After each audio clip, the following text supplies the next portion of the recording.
ये कहानी है संकट मोचन महाबली हनुमान की। वही हनुमान जो निरंतर मेरे राम रूप का जाप करते थे, इसीलिए शनिदेव भी उनका कुछ नहीं बिगाड़ सके। हनुमान थे तो शिववंश, परंतु उनको जन्म पुंजिकस्थला नामक एक अप्सरा ने दिया, जिन्हें हनुमान की माता अंजना बनने का सौभाग्य प्राप्त हुआ था। भगवान शिव के अंश को ग्रहण करने के लिए उन्हें कई परीक्षाओं का सामना करना पड़ा। अंजना की भेंट वानर राज केसरी से हुई। केसरी ने राक्षस शंभ साधन का वध कर अंजना से विवाह कर लिया। ये सुन सभी रानियां सिंदूर के महत्व की चर्चा करने लगी। तब मैंने उन्हें बताया कि कैसे एक दिन हनुमान ने भी अपने संपूर्ण शरीर को सिंदूर में रंग दिया था। मैंने उनसे कहा कि मंगलवार को जो कोई भी उनके इस सिंदूरी रूप का दर्शन करेगा, मैं उनके प्रति भी वैसे ही कृपालु हो जाऊंगा जैसा हनुमान के प्रति हूँ।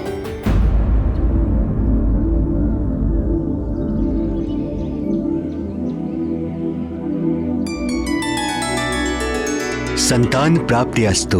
हम जानना चाहते हैं कि हमें यह सौभाग्य कब प्राप्त होगा। भगवान भोले शंकर को प्रसन्न करने के लिए अंजना को 12 वर्षों तक कठिन तपस्या करनी होगी।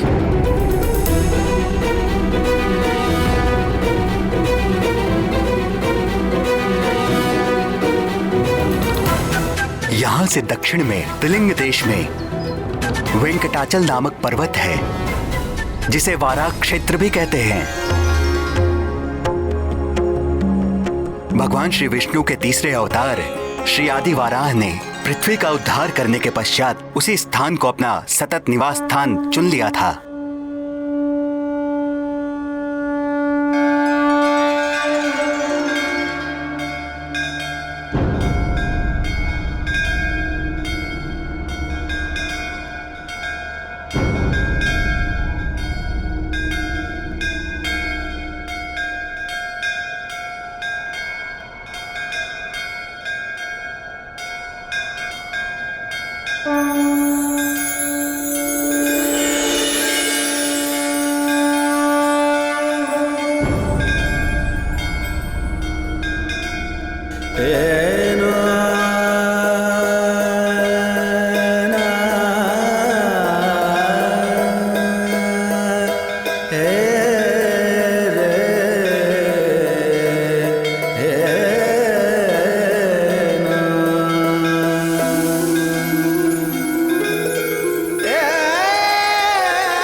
कल्याण वस्तु।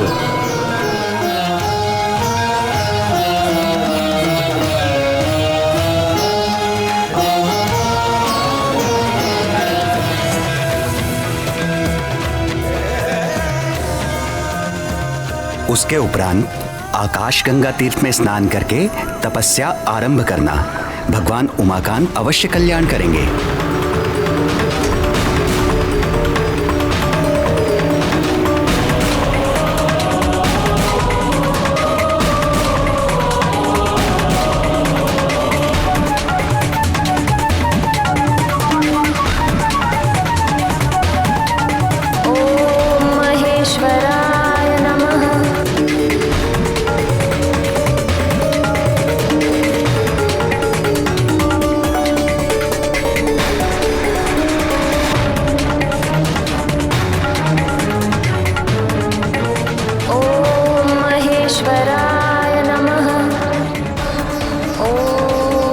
पशुपते नमः। ॐ सर्वाय नमः। ॐ विश्वरूपे नमः। ॐ कपिदेवाय नमः।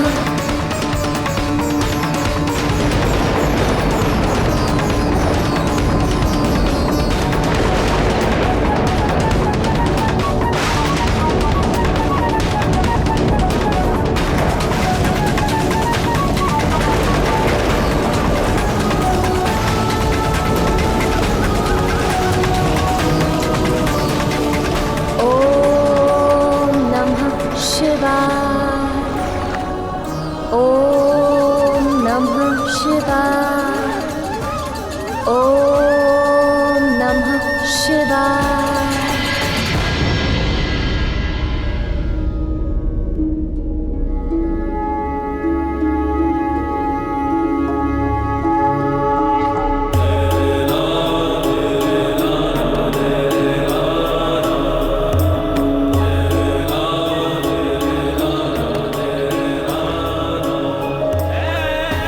ॐ नमः शिवाय। ॐ नमः शिवाय। ॐ अघोराय नमः। ॐ पशुपते नमः। ॐ नमः शिवाय। ॐ नमः शिवाय।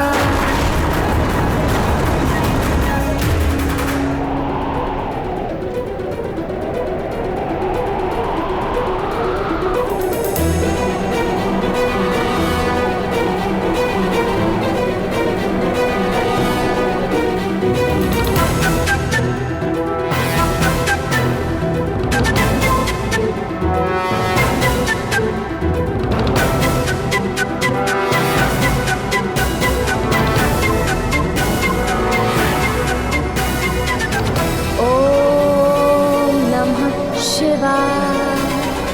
ॐ नमः शिवाय।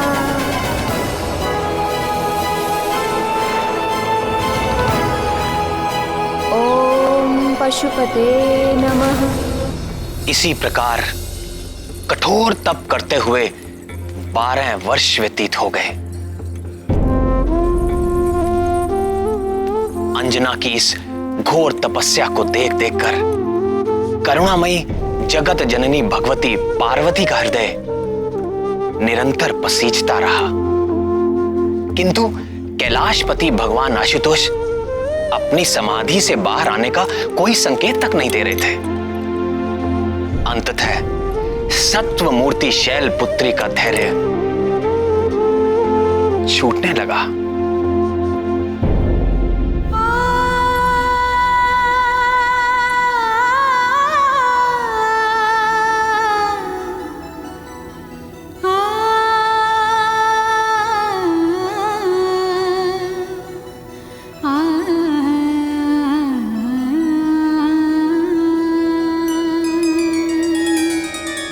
हे शशि शेखर, आंखें खोलिए। अंजना के तप से समस्त लोग कंपित हो उठे हैं। हे दीनानाथ, आप तो आशुतोष हैं, अपने भक्तों पर शीघ्र प्रसन्न हो जाते हैं। फिर अंजना के घोर तपस्या को तो 12 वर्ष बीत चुके हैं प्रभु, आप कब प्रसन्न होंगे? उस दीन के प्राण संकट में है दीनबंधु, दया कीजिए। आपके अंश का अवतार काल भी निकट आ पहुंचा है। आंखें खोलिए स्वामी और उसे उसकी तपस्या का फल दीजिए। आंखें खोलिए स्वामी और उसे उसकी तपस्या का फल दीजिए।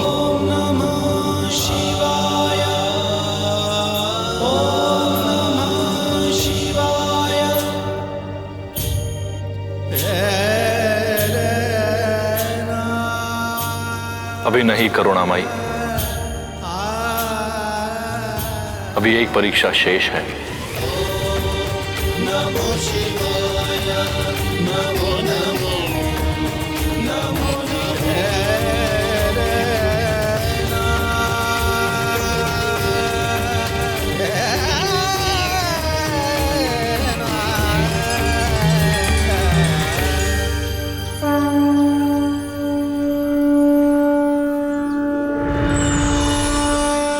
अंजना, तुम्हारा कल्याण हो पुत्री। तुम्हारी तपस्या पूर्ण हुई। आंखें खोलो पुत्री।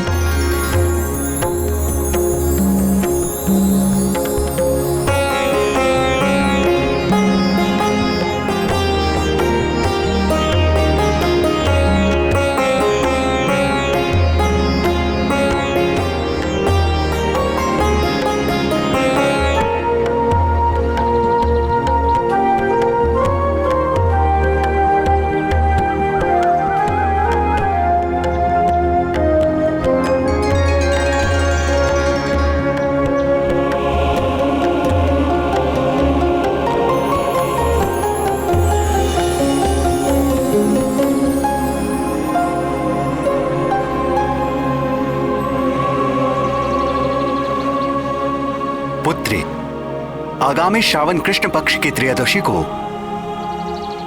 देवाधिदेव महादेव साक्षात तुम्हें दर्शन देंगे और आशीर्वाद प्राप्त होगा। उनके स्वागत का प्रबंध करो पुत्री, और ध्यान रहे पुत्री, भगवान भोले शंकर के सत्कार में कोई त्रुटि ना होने पाए।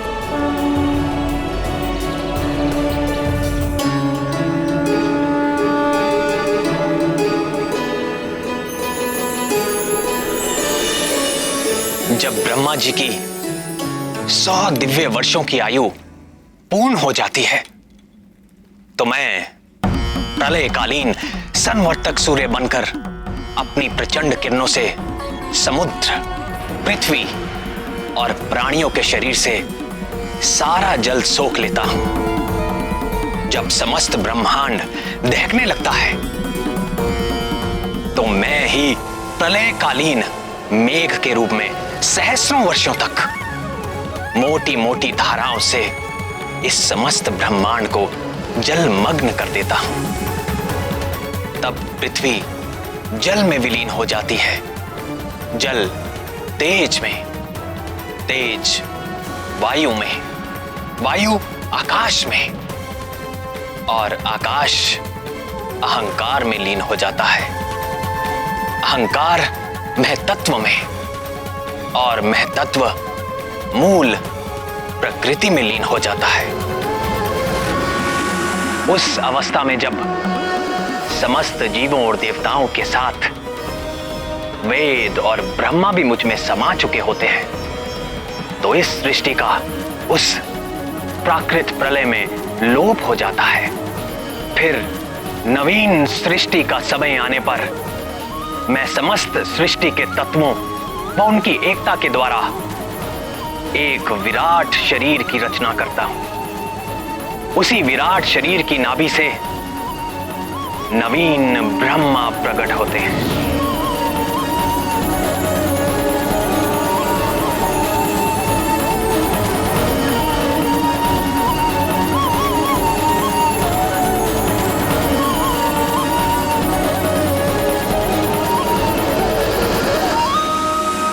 अगली प्राकृत सृष्टि के आरंभ में प्रिय हनुमान ब्रह्मा बनकर अपने इस जन्म में अर्जित ज्ञान, विज्ञान और मेरी प्रेरणा के आधार पर वेदों व पुराणों को धारण करेंगे। तत्पश्चात रजोगुण का आश्रय लेकर संकल्प शक्ति मात्र से सृष्टि कार्य में संलग्न होंगे और भू, भुआ और स्वः नामक त्रिलोकी की रचना करेंगे और फिर प्रजापतियों के माध्यम से वृक्षों, पशु पक्षियों, मनुष्यों की सृष्टि के साथ देवता, पितर, असुर, गंधर्व, अप्सरा आदि की देव सृष्टि भी करेंगे। यन्नाभि पद्म भवनादहमासमीक्य लोकत्रयोपकरणो यदनुग्रहेण तस्मै नमस्त उदरस्त भवाय योग। अपने आराध्य श्री राम के गुणगान और उनकी सेवा के अतिरिक्त महाबली हनुमान के हृदय में और कोई अभिलाषा नहीं। उनके लिए सारा संसार सिया राममय है। वो चुटकी बजाकर अपने प्रभु की उबासी दूर भगाएं या ब्रह्मा होकर सृष्टि करें, सब कुछ उनके लिए राम काज ही है। नैव मे दृशमनुस्पृशत्स्त भवाय योग निद्रावसान विकसन्नलिने क्षणाय सोऽयं समस्त जगतां सुहृदेकयात्मा सत्त्वेन यन्मृळयते भगवान् भगेन। हनुमान जी की इतनी महिमा सुनकर मेरे मन में उनकी बाल लीला सुनने का चाव और बढ़ गया है। किंतु प्रभु, उसके पहले उनके जन्म की कथा तो पूरी कीजिए। भगवान भोलेनाथ ने कब और कैसे अंजना को आशीर्वाद देके उसकी मनोकामना पूर्ण की। थोड़ा विस्तार में बताइए ना प्रभु। हाँ श्याम सुंदर, महादेव ने माता पार्वती से कहा था कि वो एक और परीक्षा लेना चाहते हैं। फिर क्या हुआ?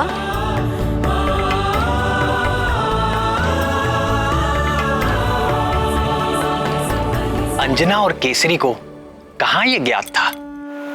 वो तो भगवान नंदीश्वर के स्वागत का आयोजन कर उनकी प्रतीक्षा कर रहे थे। अंततः श्रावण कृष्ण पक्ष की त्रयोदशी का मंगलकारी दिन आ ही गया।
प्रातः से संध्या हो गई, किंतु भोलेनाथ अभी तक नहीं आए। भक्ति भिक्षाम देहि, भवति भिक्षाम देहि, भवति भिक्षाम देहि।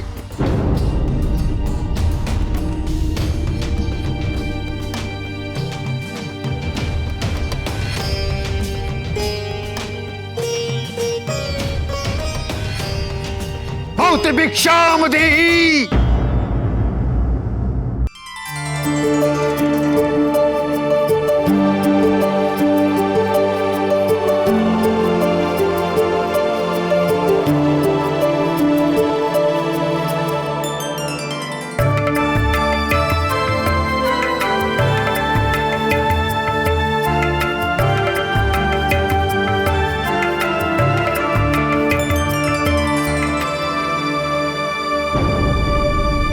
क्या इस बूढ़े के साथ उपहास कर रही हो?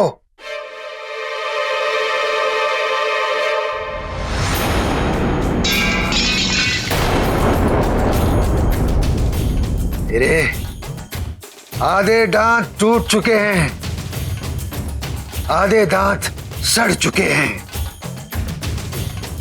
मुझे रसीले पकवान खिलाओ।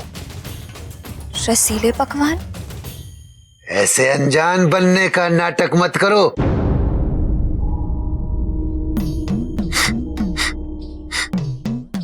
तुम्हारी रसोई में 56 भोग पकाए गए हैं और मैं बड़ी दूर से तुम्हारी उस सुगंध के पीछे यहां तक चला आया हूं। मैं वो भोग लगाए बगैर तुम्हारे द्वार से नहीं जाने वाला।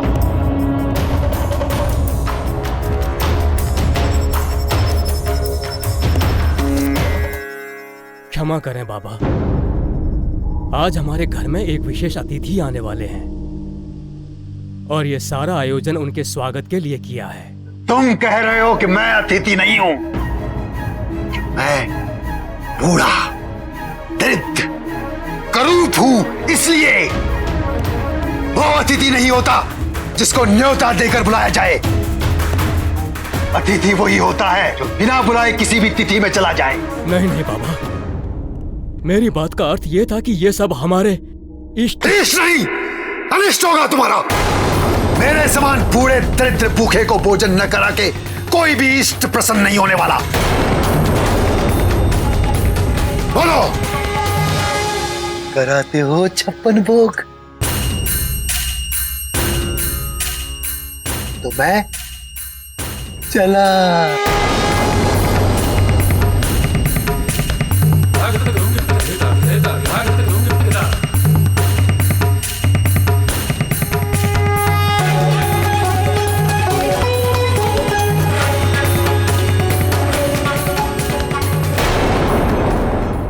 ये कहानी है संकट मोचन महाबली हनुमान की। वही हनुमान जो निरंतर मेरे राम रूप का जाप करते थे, इसीलिए शनिदेव भी उनका कुछ नहीं बिगाड़ सके। हनुमान थे तो शिववंश, परंतु उनको जन्म पुंजिक स्थला नामक एक अप्सरा ने दिया, जिन्हें हनुमान की माता अंजना बनने का सौभाग्य प्राप्त हुआ था। भगवान शिव के अंश को ग्रहण करने के लिए उन्हें कई परीक्षाओं का सामना करना पड़ा। अंजना की भेंट वानर राज केसरी से हुई। केसरी ने राक्षस शंभ साधन का वध कर अंजना से विवाह कर लिया। ये सुन सभी रानियां सिंदूर के महत्व की चर्चा करने लगी। तब मैंने उन्हें बताया कि कैसे एक दिन हनुमान ने भी अपने संपूर्ण शरीर को सिंदूर में रंग दिया था। मैंने उनसे कहा कि मंगलवार को जो कोई भी उनके इस सिंदूरी रूप का दर्शन करेगा, मैं उनके प्रति भी वैसे ही कृपालु हो जाऊंगा जैसा हनुमान के प्रति हूँ।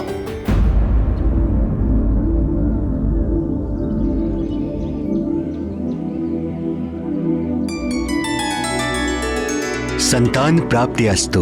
हम जानना चाहते हैं कि हमें यह सौभाग्य कब प्राप्त होगा। भगवान भोले शंकर को प्रसन्न करने के लिए अंजना को 12 वर्षों तक कठिन तपस्या करनी होगी।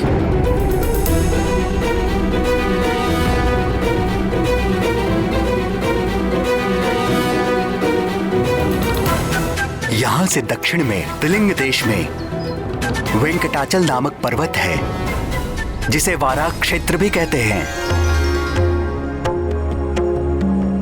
भगवान श्री विष्णु के तीसरे अवतार श्री आदि वाराह ने पृथ्वी का उद्धार करने के पश्चात उसी स्थान को अपना सतत निवास स्थान चुन लिया था।